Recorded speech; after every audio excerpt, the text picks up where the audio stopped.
আসসালামু আলাইকুম প্রিয় শিক্ষার্থীরা, আজকে আমি তোমাদেরকে দেখাবো কিভাবে তোমরা শর্টকাট ট্রিক্সের মাধ্যমে যে কোনো মৌলের যোজনী মনে রাখতে পারো। তো প্রথমে আমরা জেনে নিই যোজনী কি। যোজনী হলো কোনো একটা মৌল অষ্টকপূর্ণ হওয়ার জন্য তার সর্বশেষ শক্তি স্তরে যতগুলো ইলেকট্রন গ্রহণ করে, বর্জন করে বা শেয়ার করে সেই সংখ্যাটাকে আমরা মূলত যোজনী বলে থাকি। তো পর্যায় সারণীতে যে সকল গ্রুপের যোজনী তোমাদের মনে রাখতে হবে সেগুলো হলো গ্রুপ 1, 2 এবং 13 থেকে 18। তো গ্রুপের মূলগুলো তোমরা কিভাবে মনে রাখবে সেটার জন্য আমার একটা ভিডিও আছে যেখানে আমি দেখিয়েছি কিভাবে ছন্দের সাহায্যে তোমরা খুব সহজে গ্রুপ ওয়াইজ মূলগুলো মনে রাখতে পারো। তো ভিডিও লিংক আমি ডিসক্রিপশন বক্সে দিয়ে রাখবো, তোমরা চাইলে দেখে নিতে পারো। তো চলো আমরা দেখি কিভাবে আমরা যোজনীগুলো মনে রাখতে পারি। তো গ্রুপ 1-এ যারা আছে যেমন লিথিয়াম, সোডিয়াম, পটাশিয়াম, তাদের যোজনী হলো 1। গ্রুপ 2-তে যারা আছে বেরিলিয়াম, ম্যাগনেসিয়াম, ক্যালসিয়াম, তাদের যোজনী হচ্ছে 2। এবং গ্রুপ 13-এ যারা আছে বোরন, অ্যালুমিনিয়াম, গ্যালিয়াম, ওদের যোজনী হচ্ছে 3। গ্রুপ 14-এ যারা আছে কার্বন, সিলিকন এবং জার্মেনিয়াম বা আরো যারা আছে ওদের যোজনী হচ্ছে 4। একেবারে গ্রুপ 15-এ যারা আছে নাইট্রোজেন, ফসফরাস, আর্সেনিক, এদের জন্য হচ্ছে 3। গ্রুপ 16-এর মধ্যে যারা আছে অক্সিজেন, সালফার, সেলেনিয়াম, এদের যোজনী হলো 2। গ্রুপ 17 ফ্লোরিন, ক্লোরিন, ব্রোমিন বা আয়োডিন আরো যারা আছে ওদের যোজনী হচ্ছে 1।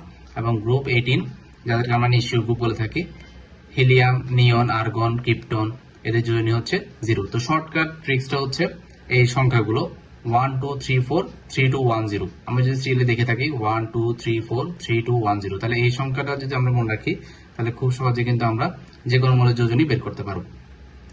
গ্রুপ ওয়াইজ এই মৌলগুলো ছাড়াও আরো কিছু যোজনী আমাদের মনে রাখা লাগবে যাদের হচ্ছে একাধিক যোজনী আছে বা যেগুলোকে আমরা পরিবর্তনশীল যোজনী বলে থাকি। তো তার মধ্যে আছে কার্বন, কার্বনের যোজনী দুটো হতে পারে 2 এবং 4। সালফারের যোজনী 3টি 2, 4 এবং 6। নাইট্রোজেনের যোজনী দুটি হতে পারে 3 এবং 5। একইভাবে ফসফরাসেরও দুটি হতে পারে 3 এবং 5। আয়রনের দুটি যোজনী, একটা হচ্ছে 2, যখন 2 হয় তখন সেটাকে আমরা বলি ফেরাস, আর 3 হলে আমরা সেটাকে বলি ফেরিক।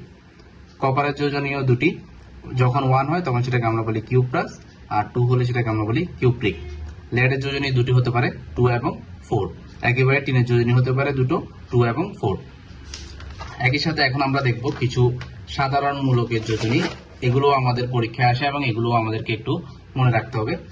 তো আমরা যদি একটু মূলকগুলো দেখি, তো এটা হচ্ছে হাইড্রোক্সাইড আয়ন, এরপরে এটা হচ্ছে নাইট্রেট আয়ন NO3-, এরপর NO2-, এটা হচ্ছে নাইট্রাইট আয়ন, এরপরে HCO3-, এটার নাম হচ্ছে বাইকার্বনেট আয়ন, এরপরে Cl-, এটা হচ্ছে ক্লোরাইড আয়ন, এরপর হচ্ছে SO4-, এটার নাম হচ্ছে সালফেট আয়ন, SO3-, এটার নাম হচ্ছে সালফাইট আয়ন, এরপর CO3-, এটা হচ্ছে কার্বনেট আয়ন, CrO4-, এটা হচ্ছে ক্রোমেট আয়ন, PO4-, এটা হচ্ছে ফসফেট আয়ন।